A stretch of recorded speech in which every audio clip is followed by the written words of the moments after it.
Welcome to Suman TV. కొంతమందికి పని ఎక్కువ చేసేసి ఎక్కువ నడిచేసి నొప్పులు వస్తుంటే మరి కొంతమందికి ఊరికే కూర్చుని కూడా నొప్పులు వచ్చేస్తాయి. మరి ఏం చేయాలి, ఎలా డీల్ చేయాలంటే స్పెసిఫిక్గా మనం ఐటీ క్రౌడ్ గురించి మాట్లాడుతున్నాం. ఐటీ వర్క్లో ఉన్న వాళ్ళందరూ కూడా లేదు సెడెంటరీ జాబ్స్లో ఉన్నవాళ్ళు కూర్చుని పాస్చర్ సరిగ్గా లేక లో బ్యాక్ పెయిన్ మెల్లిగా మొదలయ్యేది, అది ఫ్రీక్వెన్సీ పెరిగి అది క్రానిక్ పెయిన్గా మారి ఏం చేసుకోవాలో తెలియని పరిస్థితుల్లో ఇంకా మరి తప్పదా, సయాటికా వచ్చేసిందా, స్పైన్ సర్జరీ చేయాలా అన్నంతవరకు వెళ్ళిపోతారు. అవన్నీ అక్కర్లేదు, పెయిన్ని సింపుల్గా మనం క్యూర్ చేయొచ్చు అంటున్నారు doctor Sudheer Dhara garu, pain management expert, ఎపియాన్ పెయిన్ క్లినిక్లో. ఇన్ఫ్యాక్ట్ కొన్ని ట్రీట్మెంట్స్కి ఆయనే మొత్తం ఆజ్యం పోసి ఇక్కడ అందరికీ ప్రజల్లో అది పాపులర్ చేసే గొప్ప కార్యక్రమాన్ని ఆయన తలపెట్టారు. అండ్ ఇవాళ మనతో ఉన్నారు సుధీర్ ధారా గారు. Welcome sir. ఆల్వేస్ మీ గురించి, మీతో మాట్లాడేటప్పుడు ఎప్పుడు నొప్పి గురించే మాట్లాడాల్సి వస్తుంది, అంతే కదా సార్? సో నొప్పి పోయిందే పోచే ఆడ గుర్తుందా మీకు చిన్నప్పుడు? Amrutanjan balm Zandu balm. ఒకప్పుడు అంతే సార్, ఏమైనా పెయిన్ వస్తే రాసేసి జండు బాము లేకపోతే కాపడం పెట్టేవారు. తర్వాత ఇంకా కొంచెం పెయిన్ వస్తే బెడ్ రెస్ట్, జీవితం అయిపోయింది అనుకునేవారు. తర్వాత ఇప్పుడు ఆపరేషన్స్ వచ్చేసాయి, మధ్యలో సర్జరీ చేయాలి, స్పైన్ రకరకాలు. సో మీరేం చేస్తారు సార్ లో బ్యాక్ పెయిన్ ఉన్న వాళ్ళు? ఇప్పుడు మీరు స్టార్ట్ చేసింది ఏంటంటే ఈ సాఫ్ట్వేర్ ఎంప్లాయీస్, సెడెంటరీ లైఫ్. ఇక్కడ 2 ఆస్పెక్ట్స్ ఉన్నాయి సాఫ్ట్వేర్ ఎంప్లాయీస్ గురించి తీసుకున్నాం. ఒకటి సెడెంటరీ లైఫ్ వల్ల బ్యాక్ పెయిన్ వస్తుంది, ఇంకొక సెట్ ఉంది, ఇది చాలా డేంజరస్ సెట్, ఓవర్ యాక్టివిటీ. అది కూడా ఎక్కువ. ఇదే సెడెంటరీ లైఫ్లో ఉన్న వాళ్ళకంటే ఎక్స్ట్రా యాక్టివిటీ చేసే వాళ్ళలోనే బ్యాక్ పెయిన్స్ ఎక్కువ. ఎందుకంటే సెడెంటరీ లైఫ్ అంటే మామూలుగాను వాళ్ళు కూర్చొని చేసే పని కదా. ఇప్పుడు వర్క్ ఫ్రమ్ హోమ్ అయితే పడుకొని కూడా చేస్తుంటారు, బోర్లా పడుకొని మంచం మీద, ఎవరు అడిగేవాళ్ళు ఉంటారు కదా, దానివల్ల కూడా డ్యామేజ్ ఉంటుంది. ఈ ఓవర్ యాక్టివిటీ ఏంటంటే అనవసరమైన ఎక్సర్సైజెస్, అనవసరమైన సూడో హెల్త్ యాక్టివిటీస్. అవును, నేను జిమ్ చేసేస్తే నేను సూపర్ ఫిట్గా ఉంటాను, నేను జిమ్కి వెళ్తే నాకు హెల్త్ అంతా టాప్ అయిపోతుంది, నేను ప్రోటీన్ షేక్స్ తాగితే నాకు మొత్తం గట్టంతా ఫ్రీ అయిపోయి ఆక్సిజన్ ఫ్రీ రాడికల్స్ అని అదని ఇదని ఏవేవో చేయడము, ట్రెక్కింగ్లు, unnecessary walking, heavy walkings, joggings, ఏవి కూడా సైంటిఫిక్గా ఎవరు చేయడం లేదు. ఎందుకంటే ఇది మన బాడీకి ఇవ్వాల్సిన ఇంపార్టెన్స్ ఇవ్వట్లే, ఇష్టం వచ్చినట్టు వాడుతున్నారు. దీనివల్ల కూడాను బ్యాక్ పెయిన్స్ చాలా వస్తాయి. నేను నా క్లినిక్లో రోజుకి 2-3 పేషెంట్ జిమ్ యాక్టివిటీలో దెబ్బతిన్న వాళ్ళే. సార్ జిమ్ చేస్తున్నాను సార్, 2 years చేశాను సార్, ఏం కాలేదు. ఈ మధ్య ఏంటంటే 2 years నీ బాడీ ఆ యాక్టివిటీని తట్టుకుంది, ఈరోజు తట్టుకోలేకపోతుంది, ఎందుకంటే నువ్వు ఏజింగ్ ప్రాసెస్లో ఉన్నావు. టక్కని సౌండ్ వచ్చింది సార్, డిస్క్ బయటకు వచ్చింది, నర్వ్ కంప్రెస్ అవుతుంది, సయాటికా. సో కొంతమంది వెయిట్స్ ఎత్తుతుంటారు, ఆ మజిల్స్ క్రాక్ అవుతాయి, తొరకోలంబర్ ఫేషియా ఉంటుంది, దానివల్ల ఒక 3 weeks 4 weeks బెడ్ రిడన్, దాని తర్వాత అది కంటిన్యూ అవుతూ ఉంటుంది. కొంతమందికి కొద్దిగా ఏజ్ 45-50 అయిన తర్వాత చిన్న జాయింట్స్ ఉంటాయి, ఆ జాయింట్స్ అరిగిపోతాయి, దాన్ని ఫెసెట్ జాయింట్స్ అంటారు, దానివల్ల వచ్చే నొప్పి. లేడీస్లో ప్రెగ్నెన్సీ అయిన తర్వాత ఎస్ఐ జాయింట్స్ అని ఉంటాయి, అవి సరిగ్గా కానీ రీఅలైన్ కాకపోతే అక్కడి నుంచి వచ్చేది.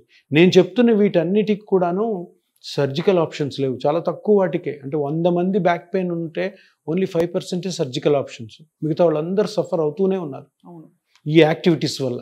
ఇవన్నీ ఏంటంటే డిసీజెస్ కాదు, ఇవన్నీ మనము తెలియకుండా మనకు అవేర్నెస్ లేక తెచ్చుకున్న నొప్పులు, పర్టికులర్ ఇటువంటి ఎంప్లాయీస్లో. ఇంకోటి సాఫ్ట్వేర్ ఉంటుంది, దిల్సుఖ్ నగర్ నుంచి గచ్చిబౌలికి ట్రావెల్ చేస్తారు బైక్ మీద, 1.5 hour. ఎంత స్ట్రెయిన్ అవుతుంది స్పైన్ మీద. మన బైక్లో ఇలా కూర్చుంటే బాడీ స్పైన్ మీద డబల్ ద వెయిట్ పడుతుంది.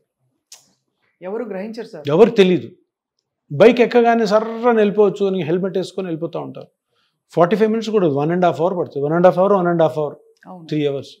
వాళ్ళకి తెలియదు, ఎంగేజ్ కదా వెళ్ళిపోతుంది కదా. తర్వాత దానివల్ల ఏమవుతుందంటే ఎంగేజ్లో బాగుంటుంది, ఇంకొక 3-4 years తర్వాత డీజనరేషన్ స్టార్ట్ అవుతుంది, దానివల్ల పెయిన్. సో ఈ యాక్టివిటీస్. ఇంకా ఇంపార్టెంట్ థింగ్ ఏంటంటే హౌస్ వైఫ్స్ అంటే, సార్ నాకు అసలు ఇల్లు ఏమాత్రం డస్ట్ ఉంటే నేను తట్టుకోను సార్ అంటారు.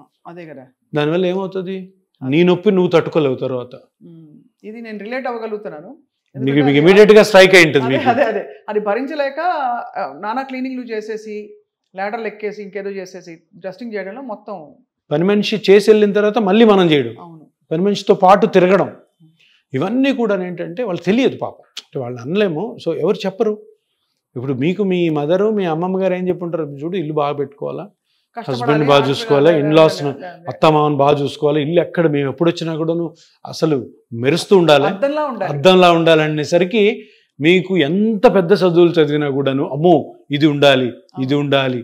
దాంతో ఈ back పెయిన్లు, knee joint పెయిన్లు, shoulder pains. అది ఆ ఫైన్ లైన్ ఎలా తెలుసుకుంటారు? ఏ తేడా కొడుతుంది ఇంకా చాలు ఆపేసే అనే అది ఫైన్ లైన్ ఏమవుతుంది, మీ డాక్టర్ గారి దగ్గరికి వెళ్ళండి చాలు. సార్ నేను ఇంత పని చేస్తున్నాను, చేయొచ్చా లేదా అంతే చెప్పేస్తారా? అంతే. చెప్పగలరు. మీరు ఎంబీబీఎస్ డాక్టర్ దగ్గర ఈ క్వశ్చన్ అడగండి. ఎందుకు చెప్పరు? ఏ ఎంబీబీఎస్ డాక్టర్ లేదేమో ఇంకా చేయాలి, పక్కింట్లోకి కూడా చేయి, ఎదురింట్లో చేయి అనరు. తగ్గించుకోమ్మా వద్దు. సార్ తగ్గించుకోవడంతో పాటు దీనికి విరుగుడే ఉందా? ఉదాహరణకి మనకి కూర్చుని ఉన్న వాళ్ళకి ప్రతి అరగంటకి లేచి నడు అంటారు. ఒక 2 minutes నడిచిరా, నీకు sitting is a new smoking అని ఒకళ్ళు అంటారు. ఇప్పుడు ఇలాగ మనం ఎక్కువ పని చేసే వాళ్ళకి ప్రతి అరగంటకి నువ్వు నడుము వాల్చి ఒక అరగంట 10 నిమిషాలు ఇలా పడుకో, లై డౌన్ అనే ఉందా? అంటే ఒకటేంటంటే నేను మామూలుగా నేను చెప్పే విధానం అంటే, మీరు ఇంట్లో మీ ఇల్లు ఒక 2500 SFT, అన్ని పనులు ఇంక్లూడింగ్ మీరు పొద్దున్న లేసినప్పటి నుంచి కుకింగు, క్లీనింగు, వాషింగ్ మిషను, బట్టలు ఆరేడు అన్నీ మీరు చేసినా కూడాను 2.5 hours 3 hours పని, అంతేనా? అవును అంతే కదా. మిగతాది రెస్ట్ తీసుకోండి. మీకు 3 hours-ని మీరు 30 hours చేస్తారు. అది పాయింట్. మీరు బట్టలు ఉతకండి, బట్టలు ఆరేయండి, అందరికి బ్రేక్ఫాస్ట్ చేయండి, లంచ్ చేయండి, డిన్నర్ చేయండి, ఇవంతా టైం కూడా 3 hours ఉంటుంది. ఆ 3 hours తర్వాత పని మనిషి కూడా వద్దు, నేను చెప్పడం పని మనిషి కూడా వద్దు. కానీ ఆ 3 hours తర్వాత లేదా ఈ 3 hours-ని 3 భాగాలుగా విభజించుకొని మిగతా టైంలో కూర్చొని ఉండండి. కూర్చోరు కదా, తిరుగుతూనే ఉంటారు. సో ఎఫెక్టివ్ వర్క్ అన్నది ఇంపార్టెంట్ ఇక్కడ, ఊరికే తిరగడం కాదు. ఎప్పుడైతే మీకు పని లేదో కూర్చోండి, చక్కగా టీవీ చూడండి, బుక్ చదువుకోండి, మజిల్స్ అన్ని కూడా రీకండిషన్ అవుతాయి. కరెక్ట్, అంతే కదా సార్. లేదు మీరు నడుస్తూనే ఉన్నారు, తిరుగుతూనే ఉన్నారు, నిలబడి మాట్లాడుతున్నారు, డ్యామేజ్ అవుతుంది. అందరూ ఇది ఏమనుకుంటారు, ఇంత పని చేస్తే చాలా పెద్ద ఎక్సర్సైజ్ ఇది, దానివల్ల నేను హెల్తీగా ఉంటాను. 100% రాంగ్. ఎంత ఎక్కువ మీరు అనవసరంగా పని చేయండి అంత మీరు తొందరగా మోకాళ్ళు అరిగిపోవడము, నడుము. బాడీ మెషిన్ దాన్ని అరిగిపో మనం దాన్ని చక్కగా దాన్ని ఆయిల్ చేస్తూ ఉండాలి, మెషిన్ ని పరిగెట్టిస్తేనే కదా. అదే పక్కింటోళ్ళు పెద్దోళ్ళు అంటారు, అంతేగాని అస్సలు సైంటిఫిక్గా బాడీ కూడా, మన బాడీ కూడా ఒక సైకిల్ లాంటిది. రోజు సైకిల్ని 50 kilometers తొక్కండి, 2 సంవత్సరాల కల్లా దాన్ని మూలపడేయాల్సి వస్తుంది. బాడీ కూడా అంతే. ఎంత బాగా కన్జర్వేటివ్ పెట్టుకుంటారో. నేను ఒక చిన్న ఎగ్జాంపుల్ చెప్తా. మీ బంధువుల్లోనే 90% మనం ఇంటికి వెళ్ళగానే చాలా బాగా చూసుకుంటారు. కాఫీ పెట్టి, టీ పెట్టి, ఇది అది తిన్నావా, టిఫిన్ తినంటే మళ్ళీ పెడతారు. ఒక 10% వాళ్ళు అస్సలు మిమ్మల్ని పట్టించుకోరు, కూర్చొని ఉంటారు, లేయరు, విష్ చేయరు, నీళ్ళు ఇవ్వరు. ఓకే, మీకు సరైన టైంకి బ్రేక్ఫాస్ట్ పెట్టరు, లేదా హోటల్ని తెప్పిస్తారు. మీరు చూడండి, వాళ్ళందరూ ఎక్కువ కాలము నొప్పులు లేకుండా బతుకుతారు. ఈ తిరిగే వాళ్ళు ఉన్నారు చూడు, తొందరగా ఎంత సూపర్ హాస్పిటాలిటీ ఇస్తారో అంత ఫాస్ట్గా వాళ్ళు బెడ్ రిడన్ అవుతారు. మీరు ఎంతమందిని ఊహించుకోండి, మీ బంధువుల్లో ఇదే జరుగుతుంది. వాళ్ళు లేజీగా ఉంటారు చూడండి, మంచివాళ్ళే వాళ్ళు, లేజీగా ఉండేవాళ్ళు, కానీ చేయరు. ఆ టిఫిన్ తెప్పించరా, లేదంటే 11 o'clockకి 12 o'clockకి బ్రేక్ఫాస్ట్ పెడతారు, మనకేం ఆకలేస్తుంటుంది ఇక్కడ. సో వాళ్ళు ఎక్కువ కాలం ఉంటారు. మీరు చూడండి, మా పిన్నే ఒక ఆమె ఉంది, తర్వాత నాకు చాలామంది వేరే రిలేటివ్స్ ఉన్నారు, వాళ్ళ ఇంటికి వెళ్ళాం మేము, ఎందుకంటే వెళ్తే మనకి ఇది ఆవిడ హ్యాపీగా ఉన్నారు. ఇప్పుడు చూస్తే వాళ్ళని హ్యాపీ అనిపిస్తుంది నాకు, నువ్వు ఆ రోజు చేసింది కరెక్టే పిన్ని అని చెప్పి. సో అలా దట్స్ కరెక్ట్ వే. అంటే you should basically respect your body అంటున్నారు. చాలా రెస్పెక్ట్ చేయాలి. బాడీని రెస్పెక్ట్ చేయడం అంటే దేవుడిని రెస్పెక్ట్ చేసినట్టు, ఎందుకంటే బాడీ ఇచ్చింది దేవుడే. చాలా బాగా చెప్పారు సార్. కానీ అనివార్యంగా బ్యాక్ పెయిన్ వచ్చింది అనుకోండి సార్, మనకి నీ స్టేజ్ 1, స్టేజ్ 2, 3, 4 వస్తాయి. బ్యాక్ పెయిన్ విషయంలో కూడా సిమిలర్ ట్రీట్మెంట్స్ ఉంటాయి సార్ మనకి. పెయిన్ చాలా ట్రీట్మెంట్స్ ఉన్నాయి. స్పైన్ ఇంకా చాలా ఇంపార్టెంట్, చాలా సెన్సిటివ్, వెరీ డేంజరస్ ఆల్సో. చాలా క్యాలిక్యులేటెడ్గా, చాలా కేర్ఫుల్గా పోవాలి. ఇప్పుడు ఇంతవరకు ఇంతకాలం ఏంటంటే బ్యాక్ పెయిన్ వచ్చినప్పుడు ఇనిషియల్గా పెయిన్ కిల్లర్స్, ఫిజియోథెరపీ, ఆ చిన్న చిన్న ఎక్సర్సైజులు, అండర్స్టూడ్. దాని తర్వాత సర్జరీ, ఇంకేం లేవు. ఇప్పుడు పెయిన్ జనరేటర్ ఐడెంటిఫికేషన్. ఇప్పుడు మోకాలు అరిగిపోతే కార్టిలేజ్ 99% ఛాన్సెస్, కానీ స్పైన్లో అట్లా కాదు. ఎన్నో స్ట్రక్చర్స్ ఉంటాయి. డిస్క్ ఉంటుంది, నర్వ్ ఉంటుంది, మజిల్స్ ఉంటాయి, బోన్స్ ఉంటాయి, లిగమెంట్స్ ఉంటాయి, అంతే. పెద్ద పెద్ద ఎరెక్టర్ స్పైన్ అండ్ మజిల్స్ ఉంటాయి, వాటి వల్ల కూడా రావచ్చు. ఫేషియా కూడా ఉంటుంది, థొరకోలంబార్ ఫేషియా. సో ఎంఆర్ఐకి పంపిస్తాం మనం బ్యాక్ పెయిన్ ఉంటే. ఎంఆర్ఐలో ఒక 10 ఫైండింగ్స్ వస్తాయి. ఇంకా 10కి ఆపరేషన్ చేసి కూర్చుంటాం, చేయలేం. ఆ 10లో మీకు ఏ నొప్పి ఏ స్ట్రక్చర్ వల్ల వస్తుంది అన్నది కనుక్కోవడం ఇంపార్టెంట్. అది కనుక్కున్నప్పుడు దానికి సర్జరీ లేకుండా సింపుల్ ఇంజెక్షన్ టెక్నిక్స్ చాలా ఉన్నాయి. దాంట్లో ఒకటే ఈ regenerative therapy, radio frequency oblations, trigger point injections. కాబట్టి కరెక్ట్ కనుక్కోవాలి. మామూలుగా ఎన్ని సెషన్స్ లో తగ్గుతుంది సార్? అంటే అఫ్ కోర్స్ ఇది case to case 1 or 2 sittings లో 1 or 2 సిట్టింగ్స్ లో వాళ్ళకి డిఫరెన్స్ అయితే తెలిసిపోతుంది, తగ్గిపోతుంది. ప్లస్ ఆల్సో మెయింటైన్ చేసుకోవాలి. ఇప్పుడు మా కొలీగ్ ఉన్నారు సార్ ఒక ఆయనకి భయంకరమైన నొప్పి సడన్ గా వచ్చి పడింది, సయాటికా అని అన్నారట. ఏం చేయాలో తెలియట్లేదు అతనికి. ఆపరేషన్ చేయించుకోవాలని చెప్పారట. ఏం చేయాలి సార్ అతను? 99% ఆపరేషన్ వద్దు. ఆపరేషన్ వెళ్ళాల్సిన అవసరం ఎప్పుడు ఉంటుందంటే దానికి ఇండికేషన్స్ ఉన్నాయి.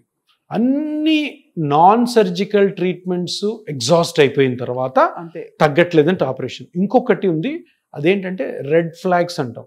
అంటే కొన్ని లక్షణాలు మీలో ఉంటే అప్పుడు ఎమర్జెన్సీగా సర్జరీ చేసుకోవాలి. అదేంటంటే యూరిన్ మోషన్ కంట్రోల్ లేకుండా వెళ్ళిపోతుంటే మనం ఇలా కూర్చుంటాము, అంత తెలియకుండా తడిచిపోయి ఉంటుంది, తెలియట్లేదు అంటే ఎక్కువ కంప్రెషన్ ఉంది అనమాట నర్వ్ మీద, అదొకటి. ఇంకొకటి, మీరు ఇలా కూర్చున్నారు, లేచి నడవాలనుకున్నప్పుడు లెగ్స్ మొద్దుబారిపోయి ఉంటాయి, లేవు, వెంటనే ఆపరేషన్.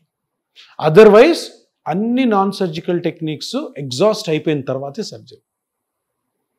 మీరు చెప్పేదానిలో సార్ చాలా రియాష్యూరెన్స్ ఎందుకుందంటే, ముందు చూసే హౌస్ వైఫ్స్ కూడా సంతోషపడి ఉంటారు. దట్ అంటే బ్యాక్ పెయిన్ ఎందుకు వస్తుందో వాళ్ళు అర్థం చేసుకుంటారు ఫస్ట్ ఆఫ్ ఆల్. రెండోది, ఇంట్లోనే కూర్చుంటావు కదా అంటారు పైగా వచ్చేవాళ్ళందరూ, ఇంట్లోనే ఉంటావు కదా పొద్దు నుంచి ఏంటని. రెండోది, మీరు చెప్పినట్టు అనేక క్లిష్టమైన కాంబినేషన్స్తో ఉండే బ్యాక్ పెయిన్కి నాన్ సర్జికల్ ఆప్షన్స్ పెయిన్ రిలీవింగ్కి చాలా ఉన్నాయని చెప్తున్నారు. సో ఐ థింక్ ఎవరైనా చూసే వాళ్ళు ఉంటే వాళ్ళకి it's a big ray of hope that your giving. And back pain కూడా చాలా వస్తున్నారు కదా సార్, ఫ్రీక్వెంట్గా వస్తుంది, చాలా ఎక్కువ వస్తాయి బ్యాక్ పెయిన్. ఇప్పుడు నీ జాయింట్ పెయిన్స్తో కంపేర్ చేసుకుంటే బ్యాక్ పెయిన్ ప్రివెలెన్స్ ఎక్కువ. అవును, నడుపు నొప్పి ఎక్కువ అయ్యి 4-5 రోజులు లీవులు పెట్టే వాళ్ళకి కూడా కొన్ని వేల మంది ఉంటారు. అదే అంత సివియర్. 30% ప్రివెలెన్స్ ఎప్పుడు తెలుసా? 100 మందిలో 30 మంది సివియర్ బ్యాక్ పెయిన్తో సఫర్ అవుతుంటారు. మీరు ఎక్కడన్నా కానీ ఇప్పుడు ఈ జూబ్లీ హిల్స్లో తీసుకోండి, అదే అంతమంది సఫర్ అవుతున్నారు. నీ జాయింట్ కొంచెం తక్కువ, షోల్డర్ ఇంకా తక్కువ, బ్యాక్ ఎక్కువ. ఇదంతా జరిగేది ఏంటంటే తెలియక, అవేర్నెస్ లేక, జాగ్రత్తలు పాటించక, తెలియక ఊరికి అనవసరమైన ఎక్సర్సైజ్ చేయడము, హౌస్ వైఫ్లో ఎక్కువసేపు నిలబడ్డము, అది. సో ఇవి తెలుసుకుంటే అసలు బ్యాక్ పెయిన్ జోలికే పోవాల్సిన అవసరం లేదు. ఒకవేళ వచ్చినా కూడాను సింపుల్ టెక్నిక్స్తో బయటపడవచ్చు. అదే అంటారు, ఒక సామెత కూడా ఉంది కదా సార్, పావులాతో పోయేది ఎంతో ఖర్చు పెట్టారని చెప్పి, రకరకాల సామెతలు చాలా ఉన్నాయి. గోరుతో పోయేదానికి గొడ్డలతో తెచ్చుకున్నారని చెప్పి, అలాగా అవసరం లేకుండా ఆపరేషన్ అవసరం లేదు అన్నదే పెయిన్ మేనేజ్మెంట్ ఎక్స్పర్ట్స్ యొక్క బలమైన సూచన. అండ్ అలాగే వాళ్ళు చూపించే మార్గం కూడా. తప్పకుండా ఇది ఎక్స్ప్లోర్ చేసి తర్వాత ఇంకా అనివార్య పరిస్థితుల్లో సర్జరీకి వెళ్ళడం అన్నదే ఉత్తమం. కాబట్టి పెయిన్ మేనేజ్మెంట్ గురించి తెలుసుకోవాలంటే అఫ్కోర్స్ సుధీర్ దారా గారు ఎప్పుడు అందుబాటులో ఉంటారు అందరికీ. Thank you very much sir. Thank you. నమస్తే.